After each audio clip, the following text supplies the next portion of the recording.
This is going to be a class focusing on the side body and some side body length, some side body compression or muscularization, and a good range of some standing poses, seated poses, and even some supine poses for a good mix.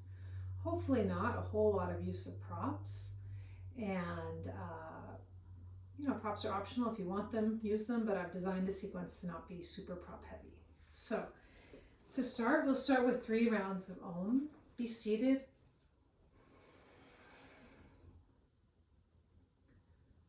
Let your eyes close and allow your jaw to relax. Let your shoulders relax. Slide your hands a little ways back, away from the knees and toward the pelvis so that the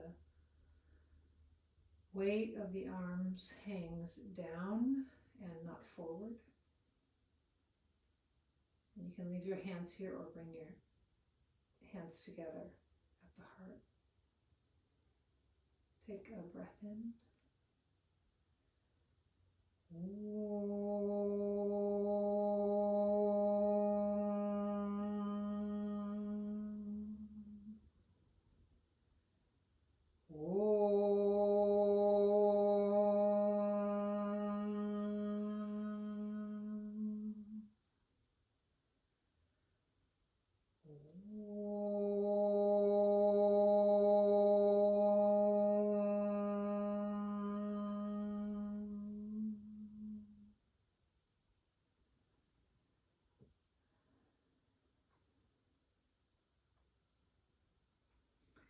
And then release your hands.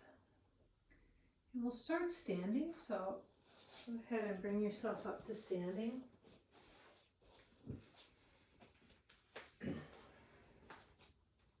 We'll start with a little exploration of the neck. The neck, of course, is actually just the top of the spine. So when we think of the side body and spinal bending, and a lot of where we can have tension in that, not just in the side ribs, but also in the side of the neck.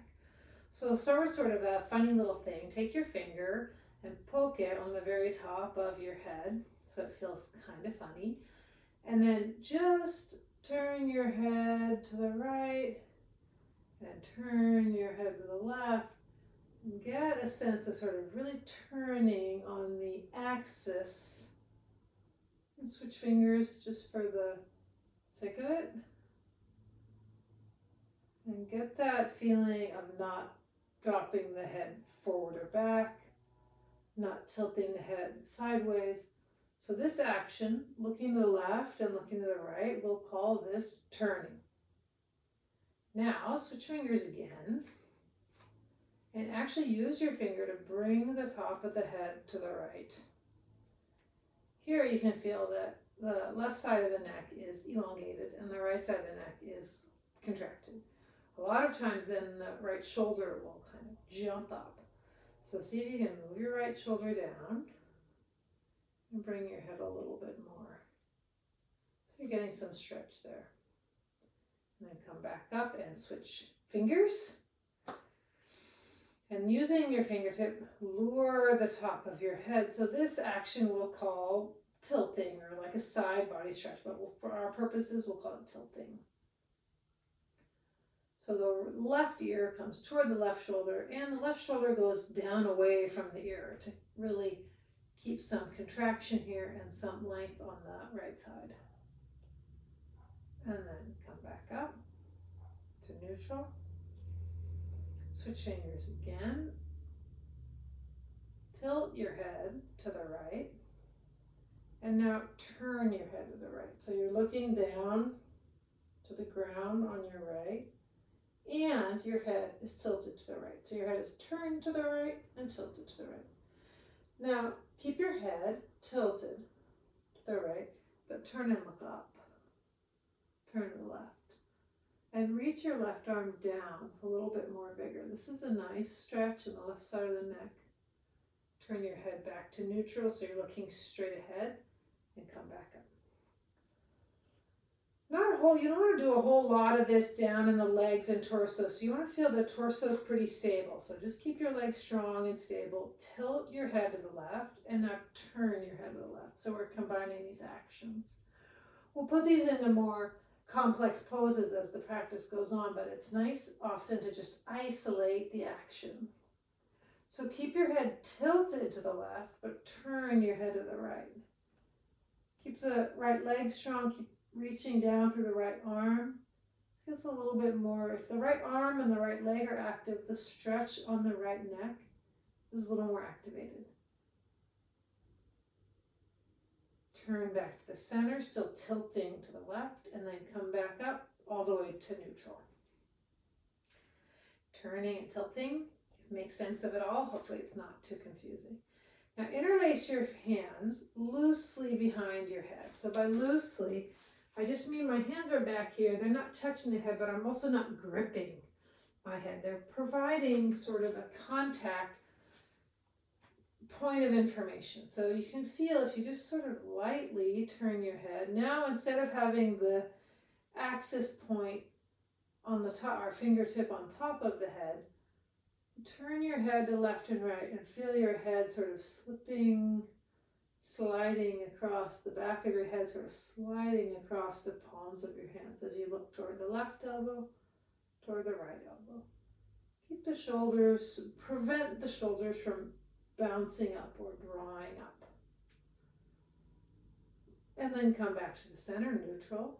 And now, side bending, bring the ribs, the elbows, everything tilt to the right. So the right side should feel quite short, compress, and you can actually really reach your left elbow up and press your right shoulder down. And just a tiny bit, turn your head up. And then come back up. Side bend to the left.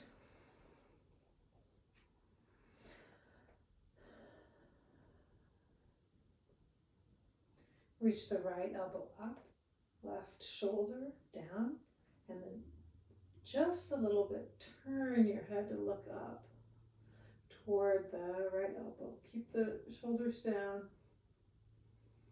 keep the legs strong.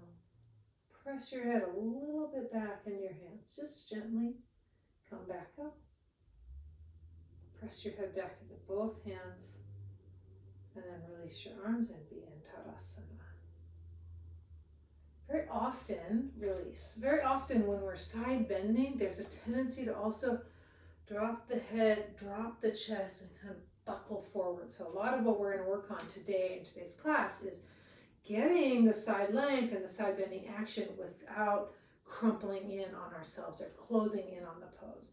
We'll do a few rounds of half sun salutations just to bring some mobility to the spine. So have space in your practice area to extend your arms out laterally.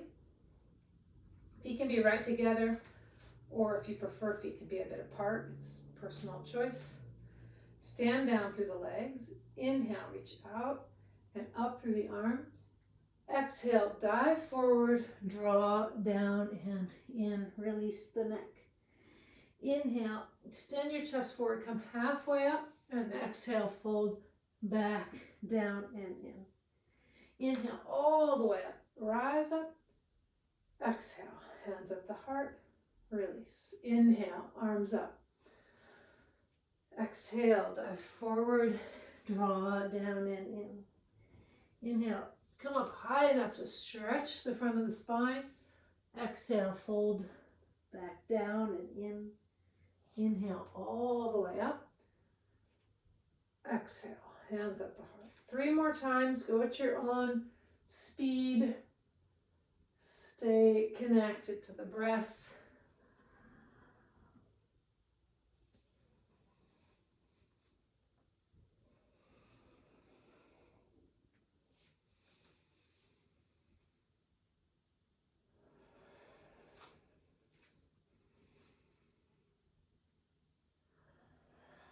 When you're done with your last sun salutation, be standing steady in Tadasana, ready to proceed.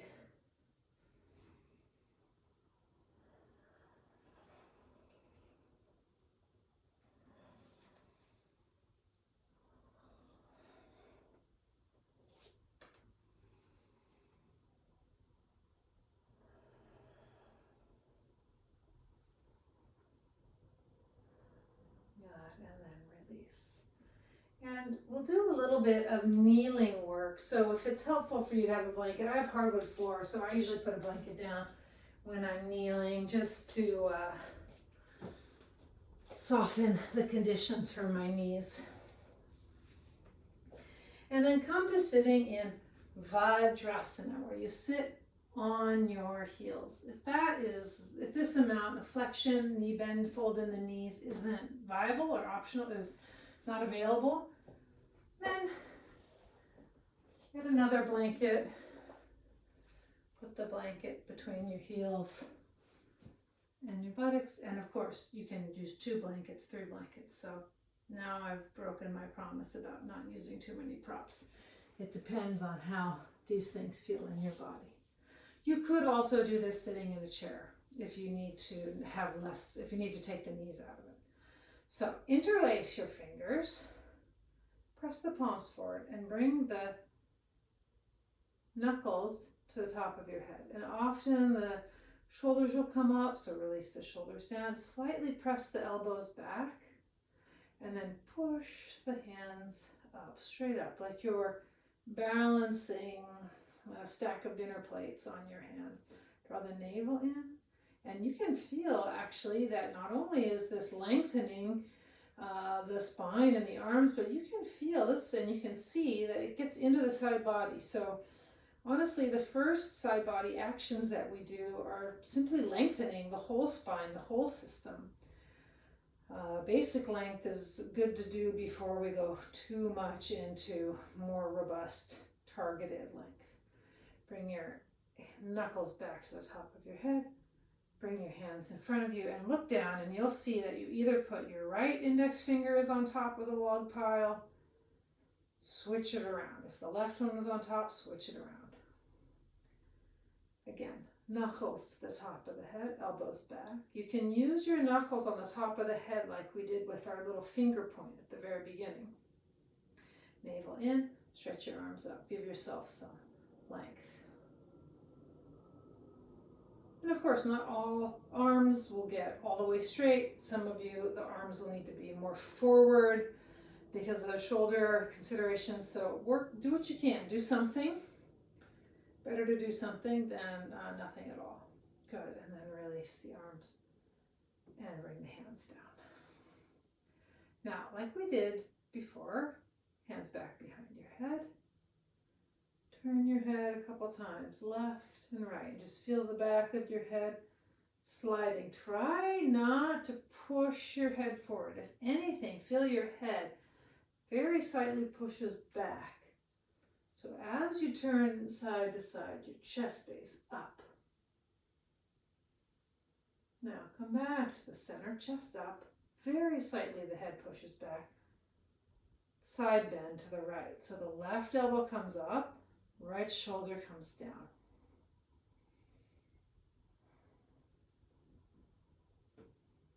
Bring the right elbow a little bit forward and the left elbow a little bit back. By little, I mean really like a centimeter, a tiny bit. A momentum makes a difference.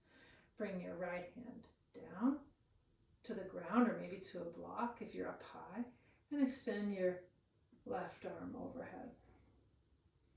Push a little through the right arm into the ground. Reach through the left arm and turn your head to look up. Imagine those hands are still interlaced behind your head. Just a little bit, press the head back, navel in, inhale, and come up. Side stretching is always sort of amazing how much sensation there is in the side body. Second side, interlace your hands behind your head, side bend to the left. Press the head just gently back so you know you can feel that you're not collapsing in on yourself. The sternum is lifting. Now bring the left hand down to the floor or maybe to a block. Extend the right arm alongside the right side of your face and a little bit turn your head to look up past the right tricep toward the ceiling, and you can press a little bit with the left hand to keep weight in both hips so all the weight doesn't go rushing into the left hip. Very slight action of pressing the head back and come back up and release. Good. And then you can come to kneeling.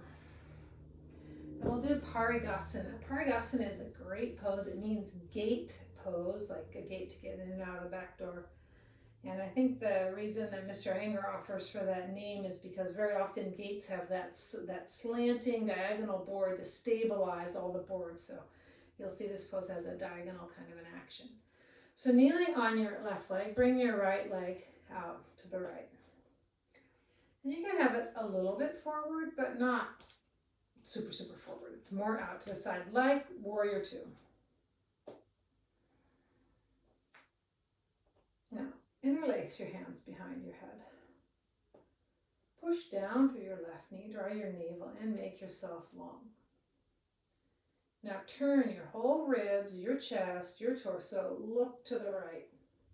So you're more looking out over the right knee rather than looking forward. Now turn back to look straight ahead. Turn to the right, not just the head, the whole ribs and torso. Turn to the left. Turn to the right, turn to the left. So this pose actually has the sensation of turning to the left. Although very often the default is to start turning to the right. So we're building awareness of that. Bring your right hand down to your right leg, left arm up. Start to side bend to the right. Bring your right elbow to your right knee, right palm up. Extend the left arm and really give a sense of reach. Push down through the left knee. Reach out through the left arm. Now push with the right elbow into your right knee. Turn to the left. Turn your head even more to the left. Reach through the top of the head as though you still have your little fingertip pointing on the top of the head. So the neck stays long, the chest isn't collapsed. Press the sacrum forward into the body. Good, and come up and release, and we'll switch sides. Kneeling on the right knee, left leg out to the left. First, hands interlaced behind your head. Turn to the left, turn back to the center. Turn to the left, turn back to the center. Turn to the left, turn back to the center. This time we'll do it a little different. We'll try this. Keep your hands behind your head. Bring your elbow toward your knee. Now turn toward the floor. Now turn forward.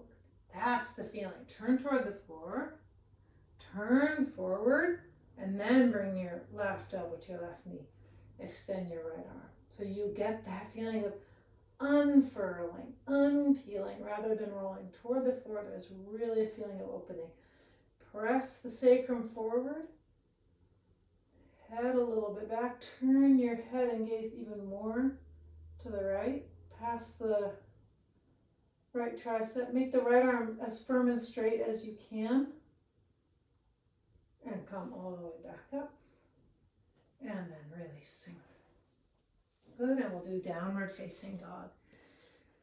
So of course, do any version of downward dog that works most successfully with your body and with your needs. The standard is hands on the sticky mat, spread your fingers, hands at least shoulder width, maybe airing a little wider than that, knees at least hip width. Start with the knees bent, heels lifted so you can really lift the outer hips up and back. And again, you can feel this is informing the side body. So it might be most beneficial for you to keep your heels lifted and your knees bent, or you can start to lift the hips, straightening the legs, engaging the knee muscles, and slowly resist the heels down. Keep lengthening the side body.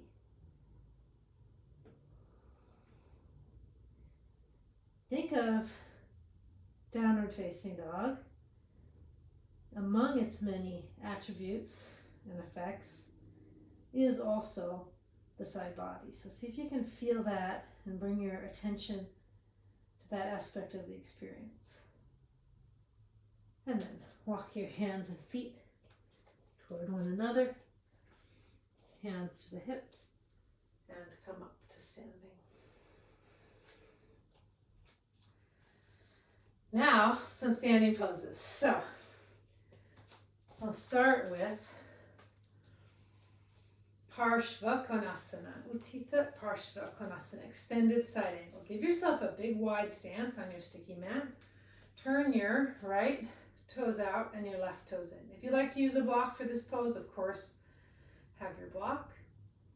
Inhale, extend your arms out wide, a little up, so there's a buoyancy. Bend in the right knee.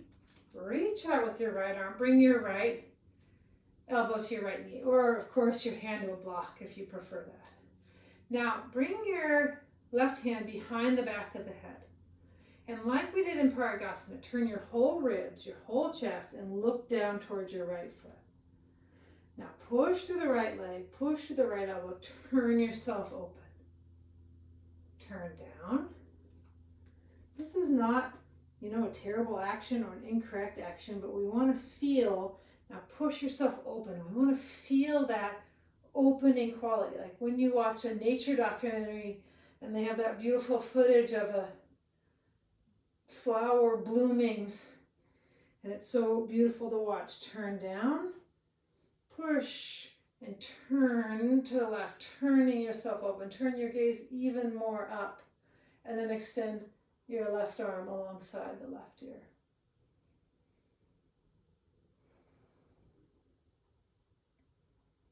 And then push yourself up and switch directions with the feet. Turn the right toes a little bit in, left toes out.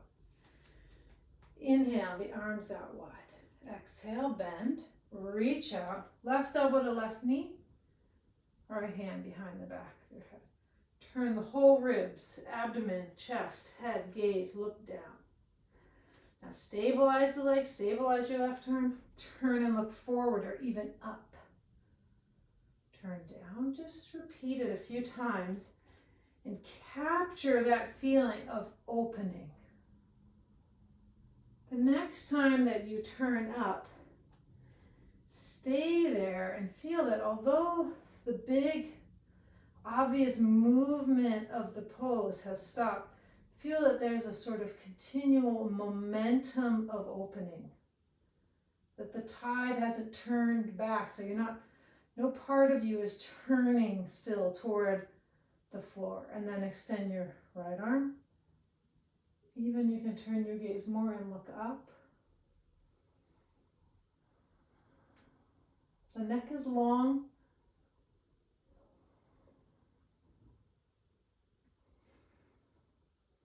And then push yourself all the way up.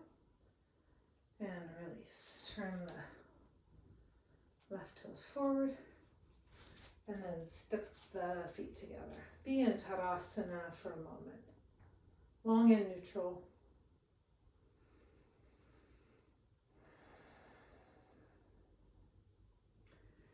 And then we'll do a pose that you don't see often in Iyengar yoga, but it maybe comes more from the Vinyasa lineage. It's reverse warrior. It's great for the side bending with some strength involved. So step the feet wide apart, turn your right toes out, left toes in.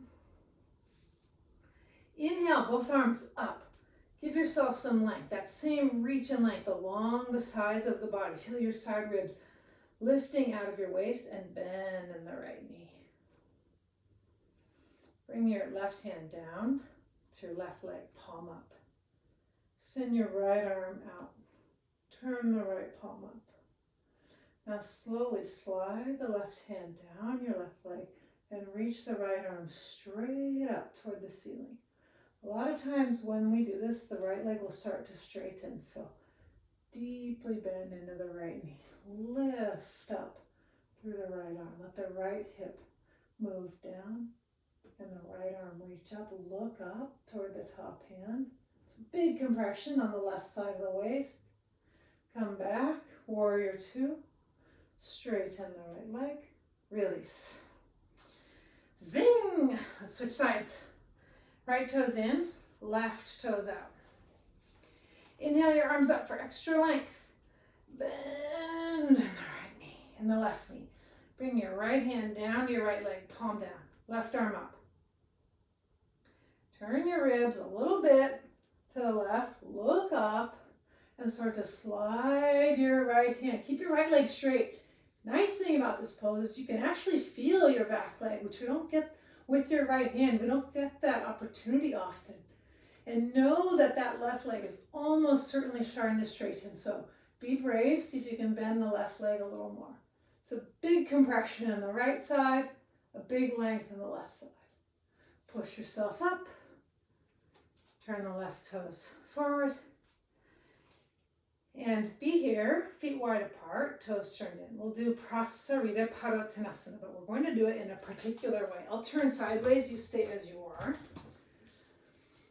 Hands on your hips, start to press the sacrum forward. Press the shins and knees back and the sacrum forward. Lift your chest up, look up. So is the back bend, no doubt about it. We're learning that action of actually moving the sacrum forward and keeping the legs straight. Lift your chest, look up, and then hinging forward, move the hips back. And you can bring your hands to your shins or your hands to blocks or to the floor. Keep the spine long. So there are a lot of versions of this pose, but for today, really think about the side body. Even let your shoulders come up by your ears, which is not standard form. And move your outer hips back and feel like you're really lengthening the distance from the hip pits all the way to the armpits.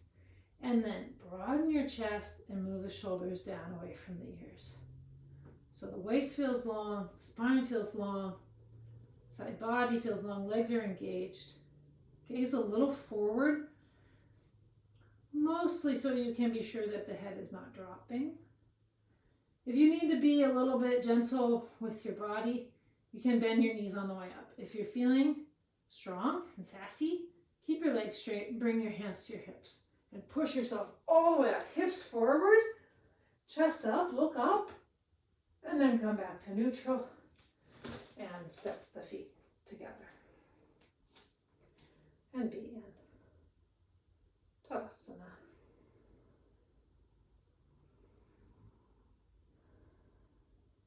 And then release. And we're going to come down onto our tummies for a little bit of Sphinx pose, sort of side bending Sphinx pose variation. I learned this years ago, and it's a great version. So come down onto your abdomen, point your toes. We're down on the ground, which is, great and probably a welcome development for some of you, but it's not just like we didn't hit the off switch, so we're still engaging with the pose. So I sometimes think about when I was a little girl learning to swim and we held on the side of the pool and we just learned to kick our feet. So kick your feet down. And even if you can get the knees to come up off the ground so the legs are engaged and the buttocks muscles are engaged. Now come on to your forearms. You can think of the Sphinx sculpture. You know it well. We all know it. And move your shoulders away from the ears. Now put your left elbow where your right elbow is. And move your right elbow further to the right. So now the left side of your waist feels long and the right side of the waist feels more compressed. Move the right shoulder down away from your ear. Now remember when you had your fingertip on the top of your head and turn your head to the left. Almost definitely your right eye can't look that far, but with your left eye, maybe out of your peripheral vision, maybe you can see your legs back there. Turn your gaze even to the left. Now push your elbows down, keep the shoulders down so the neck stays long. Draw your navel in, push your flippers down. Good, and then release. Come back to the center. And then put your right elbow where your left elbow is, and your left elbow further over to the left. Push down through the elbows, shoulders back, and you should feel a good amount of compression in the left side of the waist and a good amount of length in the right side of the waist. Make your neck a little super long. Imagine your little fingertip on top of your head and turn and look over your right shoulder. And again, your left eye, if you close your right eye for a second, your left eye, you'll feel like, wow, I'm not even really able to look that far behind me. But out of the peripheral vision, if you open your right eye, you can probably see your right foot. Maybe you can even see your left foot. Keep your shoulders down away from the ear so the neck is not getting subsumed into the labrea tar pits. Shoulders down, chest up. Come back to the center. And release. We're going to flip that pancake and turn over onto your back.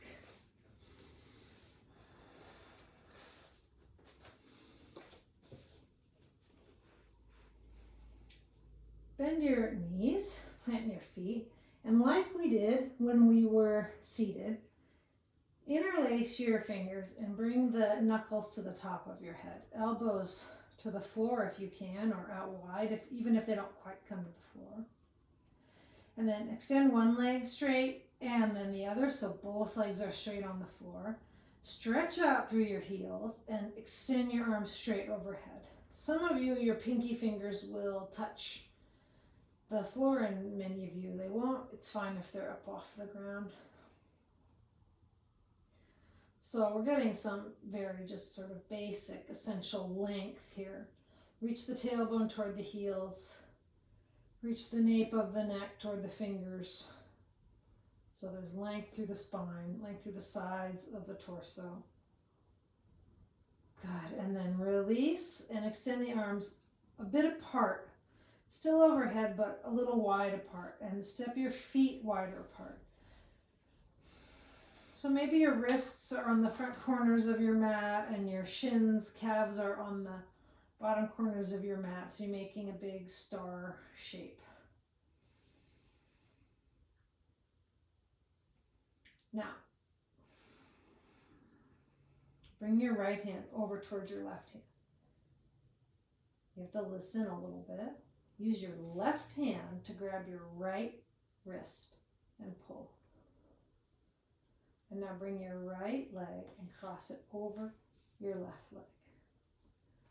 This pose, sometimes people call it banana pose. It's a nice, quite a relatively passive side stretch and side compression because you get to lie down. But it's also an interesting data collection because you can feel how much the right side peels up off the floor or doesn't. The contact with the floor underneath you gives you some information about how much turning is happening alongside the side bending. So your left hand is pulling on your right wrist. You can even bring your head, you can tilt your head and bring your left ear closer to your left shoulder for deeper side bend. And then come back to your long star shape. Bring your left hand over to the right and then use your right hand to grab the left wrist and pull gently. And step your left ankle over the right ankle and stretch the leg straight.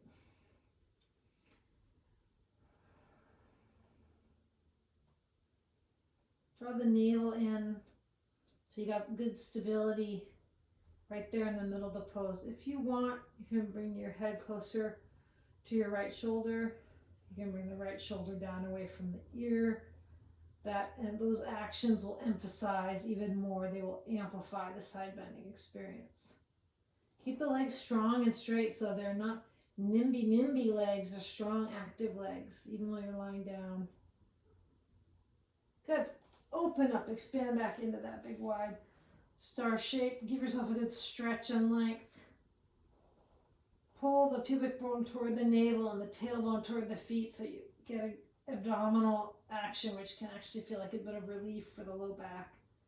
And then release. And come to your side. and come up to sitting. So now we'll do Parvita, Janu Shirshasana. Such a great pose. I think that for most of us, it probably would feel nice to have a little something to sit on, so you could get a blanket. It sometimes is helpful actually in these poses to sit on your blanket, but have it turned this away, so that there's not a lot of lateral interruption, so that when I sit on my blanket, but I extend my legs out in either way, there's not a lot of blanket on either side of my pelvis. It's just both of my sitting bones are supported and not much else. So extend your legs out wide like Upavishta Konasana. We'll just have a moment here. Give the legs some length. Give your spine some rest.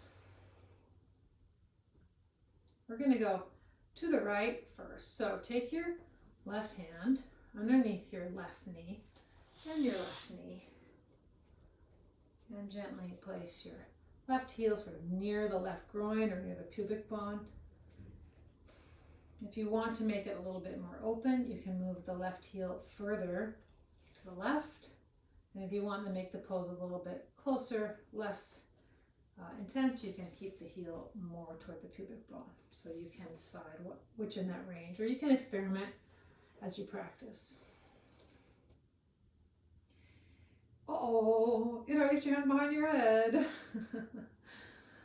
Turn toward the right leg. Turn the ribs. Try not to drop the head forward. Keep the head pressing back. Bring the ribs forward. Bring the abdomen forward. Lean out over the right leg. Turn to the left. Turn to the right to face the leg. Turn to the left. Imagine your fingertip on top of your head. Turn to the left. Move the left elbow back. Head back. Chest up. Turn to the right. Face the leg. It's neutralizing. You can feel it's not necessarily easy to look down, but it's probably easier. Press your head into your hands lightly. Turn the ribs. Turn the abdomen. Turn the chest. Turn your gaze. Look to the left. And come back up. Release. I'll do it in the other direction. Extend your left leg out. Bring your right hand under your right knee. Help the right knee to bend. Support the ankle. Just want to be gentle on our knees. And again, you can play around with having the heel directly under your navel, pubic bone, or a little further to the right.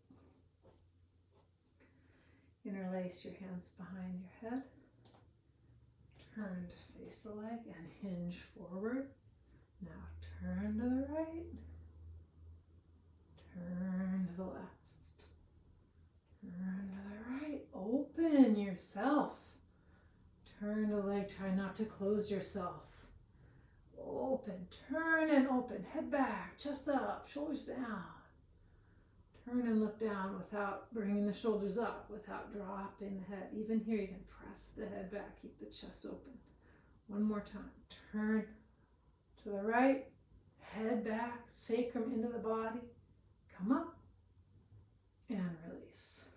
This pose, as it goes deeper and deeper into this pose, that tendency to turn in really becomes something we're negotiating with and navigating with, which is why we spent so much time really trying to feel it and be aware of it so we'll know when it's happening.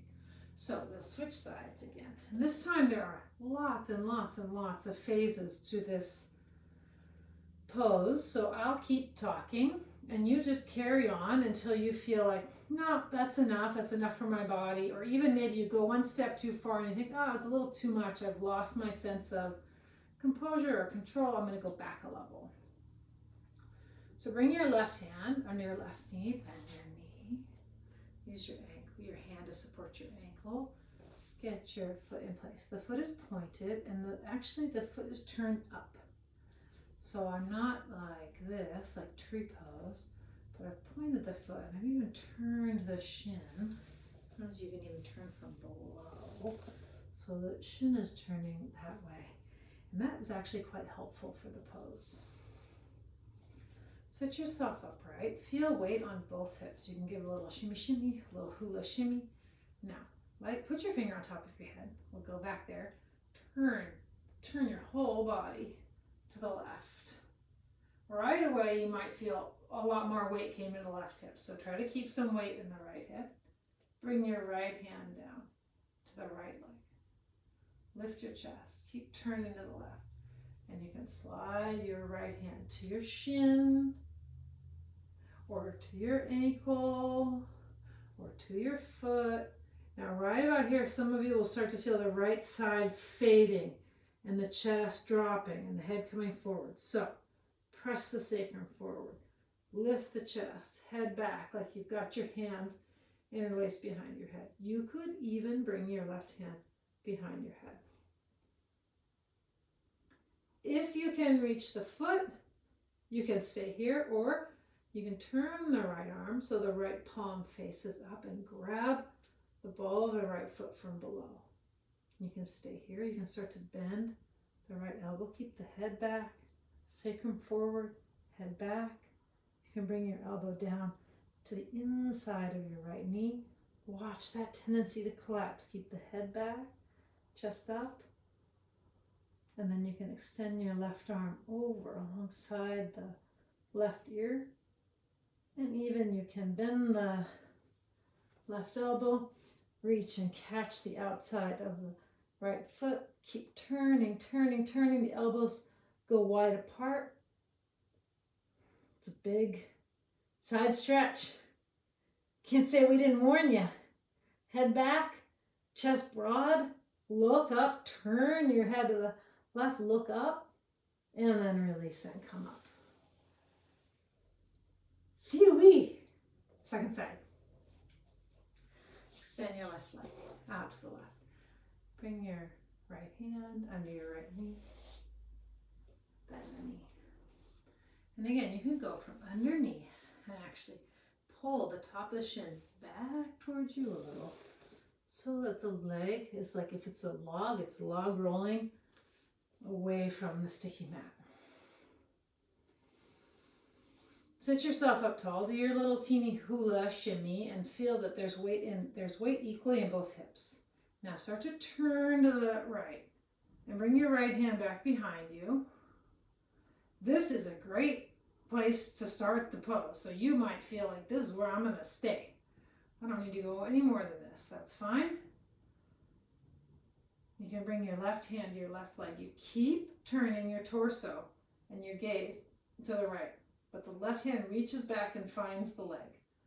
This is a cool part of this pose because it really, we aren't looking, we're feeling. So one of the things this pose teaches us is feeling around, feeling our way around and not just looking our way around. Lift your chest, head up, head a little bit back, and you can start to walk your left hand down your leg, down your shin.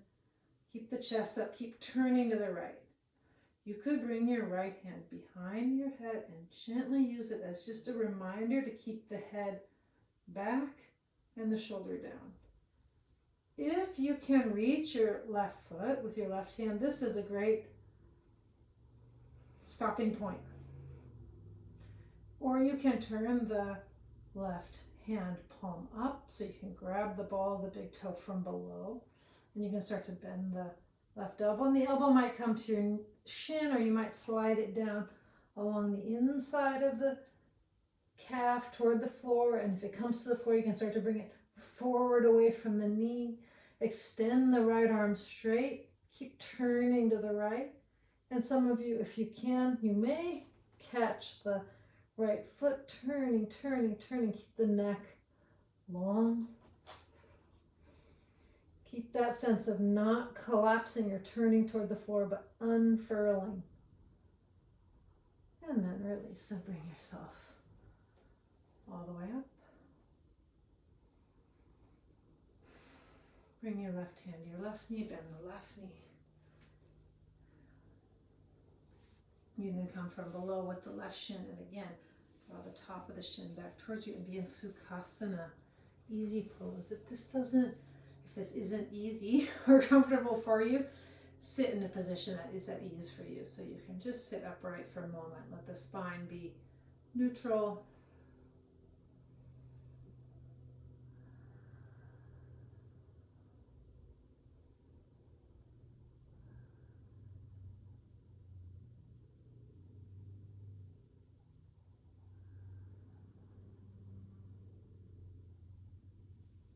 And then release. Bring your knees together. Extend your legs out straight.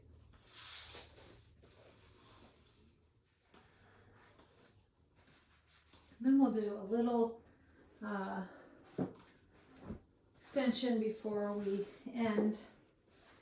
If you have a bolster, you could use a bolster. Otherwise, I've put two blocks together, end on end, lengthwise, right kind of in the middle of the mat.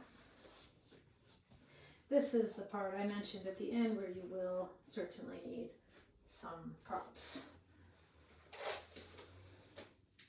You could also use folded blanket.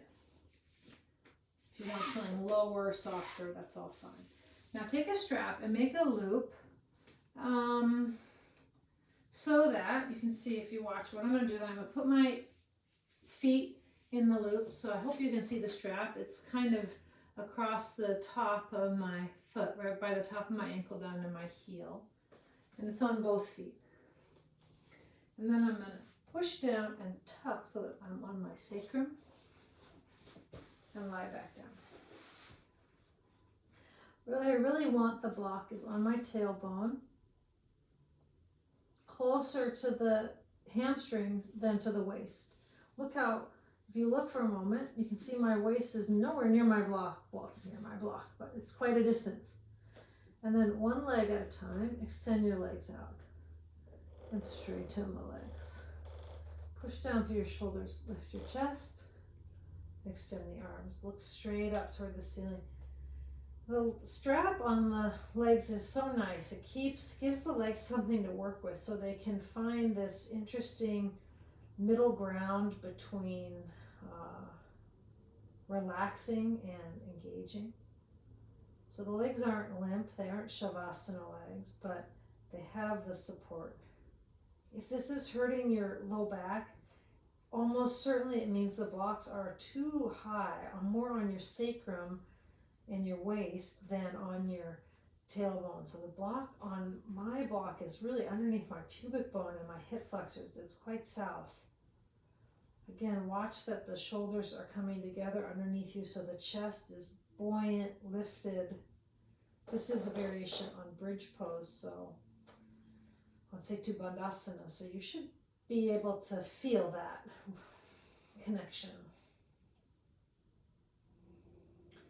And then slip your feet out of the strap one at a time. Push down into your feet and lift your hips off the blocks. Remove the blocks and set your pelvis down.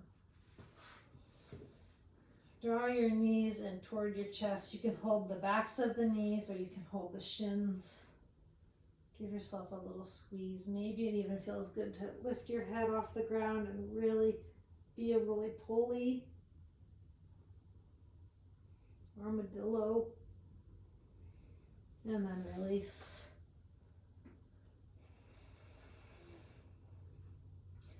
Extend your legs one at a time and come into Shavasana. If you need a jacket or you need to get cozy, make yourself cozy. Let your jaw relax.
Gently let your breath start to deepen.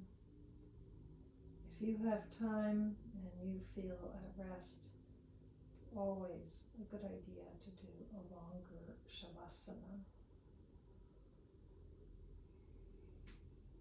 Otherwise, you can let your arms bend one at a time. Let your legs bend one at a time. Come to your side.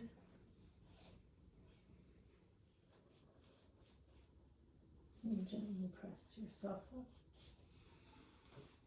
And we will end as we began with 3 rounds of Om.